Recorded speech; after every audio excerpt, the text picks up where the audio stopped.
ያለፉትን 3 ዓመታት የሚወዳት ሚስቱ ስትዋሸው ኖራለች። ሚስጥሩንም ውካይ ደርሶበታል። እውነታውን ራሷ እንድትናገር እድል ሰጥቷት ነበር። ውካይ ግን የፈለገው ያንን አልነበረም። ከዛሬው ክስተት በኋላ ሩዊንግ በስተመጨረሻ ኃጢአቷን እንደምትናዘዝና ወደ ቀድሞ ጣፋጭ ፍቅር ህይወታቸው እንደሚመለሱ እርግጠኛ ነበር። ሩዊንግም ሁሉንም ነገር አፍረጥርጣ ከኃጢአቷ መታጠብ አስባ ነበር። ነገር ግን ያንን በማድረግ ውካይን እስከ መጨረሻው እንዳታጣው ፈራች። የትኛውም ሚስጥር ለዘላለም ተደብቆ እንደማይቀር ከተወሰኑ ቀናቶች በፊት ወንድሟ ሻንጊው አግኝቷት አስጠንቅቋት ነበር። እህቱንም ቶሎ ልጅ እንድትወልድ መከራት። በዚህ መንገድ ምንም እንኳን ባሏ እውነቱን ቢያገኘውም ለልጃቸው ሲል ይቅር ሊላትና ከእርሷ ጋር ሊቆይ ይችላል። ሩዊንግ በእርግጥ ከውካይ ልጅ መውለዷ ትዳራቸውን ያድነው ይሆን? ቢሆንም ግን በዚህ ጊዜ ከእርሱ ጋር ለመታረቅ ማንኛውንም ነገር ለማድረግ ፈቃደኛ ነች። በመሆኑም ወደ ቤት እንደገባች ሁሉንም የወሊድ መቆጣጠሪያ ኪኒኖች ወስዳ ደበቀች። ፈጽሞ ያልጠበቀችው ነገር ግን የደበቀቻቸውን ኪኒኖች ውካይ እንደሚያገኛቸው ነበር። በመጀመሪያ ውካይ ሚስቱ የታመመች መስሎት ተጨንቆ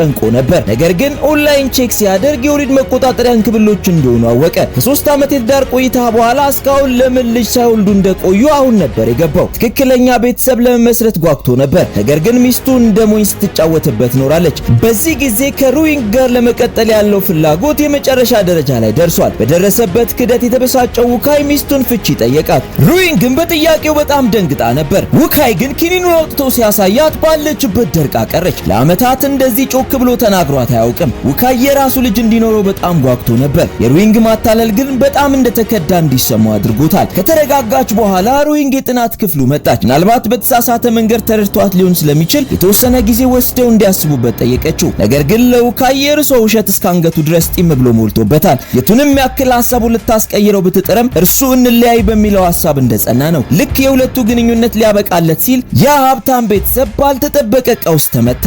ነገሩም እንዲህ ነበር። ወይዘሮ ጂያንግ የድርጅታቸው ጸሐፊ ይሁን ለምታቀርበው ንግግር ጽሑፍ አዘጋጅታላት ነበር። ወይዘሮ ጂያንግ በንግግሩ ላይ የእጅ ጽሕፈቱን ስትመለከት ደንዝዛ ቀረች። ከዓመታት በፊት ከሻንጋይ ወላጅ እናት ከጻፈችው ደብዳቤ ጋር ፍጹም ተመሳሳይ ነበር። የወይዘሮ ጂያንግ የመጨረሻ ልጅ የሆነው ሻንጋይ የስጋ ልጁ አልነበረም። ከ20 ዓመታት በፊት ደጃቸው ላይ ከአንድ ደብዳቤ ጋር ነበር የተገኘው። ደብዳቤው አንድ መልካም ሰው ልጁን እንዲያሳድገው የሚገልጽ ነበር። ባሏ ልጁን ለፖሊስ ለመስጠት አስቦ ነበር። ነገር ግን በውስጡ ያለው የእናትነት ስሜት አይሎ ከባሏ ፍላጎት ውጪ ልጁን ለማሳደግ ወሰነች። በጊዜ ሂደት ውስጥ ደግሞ ልጁን ከሁሉም ልጆቿ አብልጣ የምትወደው ልጇ ሆነ። ከሁለቱ የስጋ ልጆቿ እንኳን ሳይቀር አብልጣ ነበር የምትወደው። ያየችውን ነገር አላመነችም። ሩዊንግ የእጅ ጽሕፈቱን እንድትመረምር ጠየቀቻት። ሩዊንግም በሚያስደንቅ ሁኔታ ጽሑፉ እንደሚመሳሰል ተስማማች። በሁኔታው የተደናገጠችው ወይዘሮ ጂያንግ የሻንጋይን እውነተኛ አመጣጥ ለአማቷ ነገረቻት። ሩዊንግም በሰማችው ነገር ተደናግጣ አማቷን ለማጽናናት ሞከረች። የእጅ ጽሑፉን መመሳሰሉ ምናልባት አጋጣሚ ሊሆን እንደሚችል ጠቆመቻት። እውነቱንም ለማወቅ ጥሩ መንገድ ጸሐፊዩንን ቤቷ መጋበዝ ነው። የአማቷን ምክር ሰምታ ወይዘሮ ጂያንግ ጸሐፊዩንን ቤቷ ጠራቻት። ሁለቱንም ወረቀቶች በዩን ፊት ስታስቀምጥ ሴትዮዋ ክው ብላ ቀረች። ምንም ባትናገር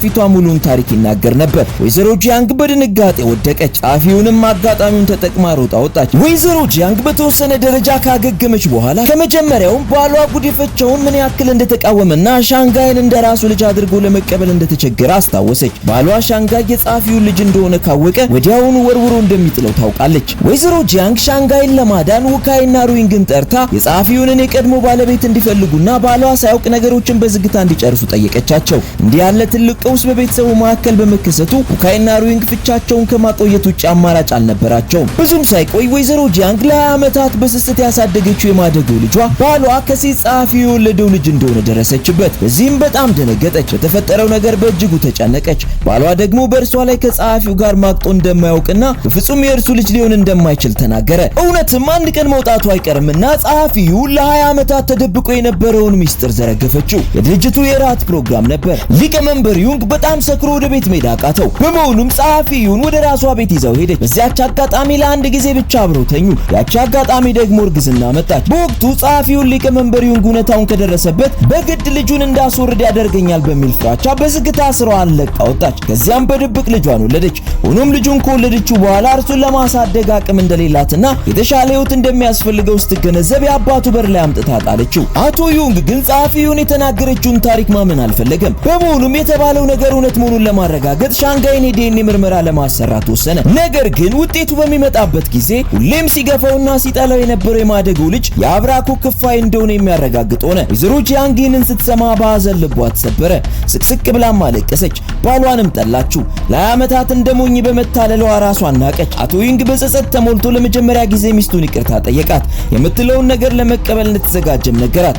ሆኖም ይህ ወይዘሮ ጂያንግ የበለጠ እንድትበሳጭ አደረጋት።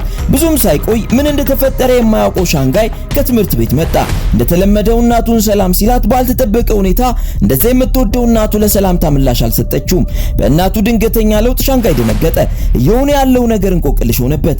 ሩዊንግ ሁኔታውን ስትመለከት ሻንጋይን ወደዚያ ወስዳ እናቱ አንድ ችግር ገጥሟት እንደሆነ በመንገር በውስጡ የተፈጠረውን ግርታ ለማጥፋት ሞከረች። በአማቷ ሁኔታ በጣም የተጨነቀችው ሩዊንግ ሳሎን ቁጭ ብላ እሷን መጠበቅ ጀመረች። ውካይም በእናቱ ጉዳት በጣም አዘነ። እኩለ ሌሊት ላይ ሩዊንግ ሁሉም ነገር ረግቧል ብላ እያሰበች አማቿ አእምሮውን እንደሳተ ሰው በድንገት ከቤት ወጣ ሄደች። ወዲያውም ሩዊንግ ተከትላት ወጣች። ወይዘሮ ጂያንግ በዚያ በረዶ ስስ ልብስና ስሊፐር ብቻ እንደለበሰች ዝም ብላ ትሮጣለች። ሩዊንግም ከኋላ እየሮጠች ተከተለቻት። በስተመጨረሻ ግን ወይዘሮ ጂያንግ ከድካም የተነሳ መሮጥ አልቻለችም። ተንበርክካ ማልቀስ ጀመረች። ሩዊንግም በረራዬ ኮቷን አውልቃ አማቿን አለበሰቻት። ትከሻዋንም ይዛ አጠገቧ ሆና አጽናናቻት።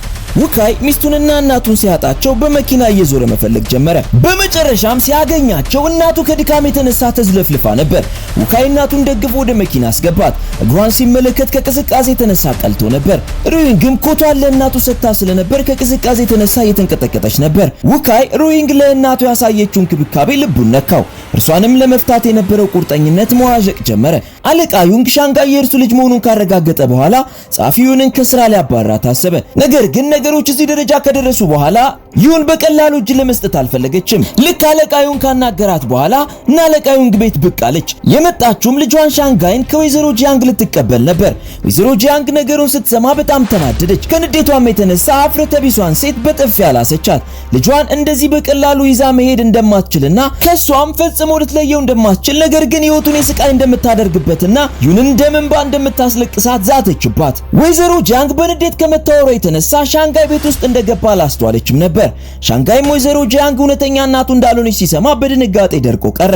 በድንጋጤም እየሮጠ ከቤት ወጣ። ባር ሄዶ ሐዘኑን በሙዚቃ ለመቅበር ሞከረ። ነገር ግን ጸሐፊውን የክሬዲት ካርድ ወጪዎቹን ተከትላ ያለበትን አገኘች። እንደ እናት አዲስ ግንኙነት ለመፍጠር ሞከረች። ሻንጋይ ግን እርሷን አይፈልግም ነበር። ጥሏትም ከዚያ እየሮጠ ሄደ። እናቱም በድጋሚ እንዳታገኘው አንድ አነስተኛ ሞቴል አልጋ ያዘ። አልጋ ላይም ጋደም ብሎ ስለ ወይዘሮ ጂያንግ ያስብ ነበር። ለቀናት ሲጠፋባቸው ቤተሰቡ በጠቅላላ በጭንቀት ተዋጡ። ወይዘሮ ጂያንግ በሐዘን ተሰብራ በየቀኑ ታለቅስ ነበር። ሩዊንግም ክፉኛ ሐዘን የጎዳትን አማቿን ሐዘኗን ለማስረሳት ከዚህ በፊት ውካይ እሷን ለማዝናናት የወሰደበት የሙዚቃ ፌስቲቫል ላይ ይዛት ሄደች። ልክ ሩዊንግ እንዳደረገችው አማቷን መድረክ ላይ ወጥታ ድራም እንድትጫወት አደረገቻት። ከበሮቹን ከደበደበች በኋላ ወይዘሮ ጂያንግ ትንሽ ቀለል አላት። ውካይም ይህንን ተመለከተ። ከ3 ዓመት በፊት በሩዊንግ አስከፊ ጊዜያት ወቅት ውካይ ወደዚህ ቦታ ይዟት መጥቶ ነበር። የዚያን ቀን ፊቷ ላይ የነበረውን ፈገግታ አሁንም ያስታውሰዋል። አሁን ግን ትዳራቸው ሊበጠስ ጫፍ ላይ ደርሷል። ይህንን ባሰበ ቁጥር ልቡን ያመዋል። በኋላም ሩዊንግ አማቿን ምግብ ልትጋብዝ ወደ በርገር ቤት ይዛት ገባች። ወይዘሮ ጂያንግ አንዴ ገመጠች፣ ነገር ግን መዋጥ አቃታት። በርገር የሻንጋይ ተወዳጅ ምግብ ነበር። በአሁን ሰዓት ምግብ በስነ ስርዓት እያገኘ ይሆን ስትል ተጨነቀች። ብዙም ሳይቆይ ሻንጋይ ችግር ላይ ወደቀ። የሚኖርበት ስላልነበረው ሰው የማይኖርበት ህንጻ ውስጥ ያደር ነበር። በደንብ ስላልለበሰ ከቅዝቃዜው የተነሳ እየተንቀጠቀጠ ነበር። በድንገትም የሚያውቀውን ድምጽ ሰማ። በመጀመሪያ ህልም መስሎት ነበር። ነገር ግን አይኑን ከፍቶ ሲመለከት በእርግጥም እናቱ መታ ነበር። ፊቷ ላይ በጉልበቱ ተደፋ።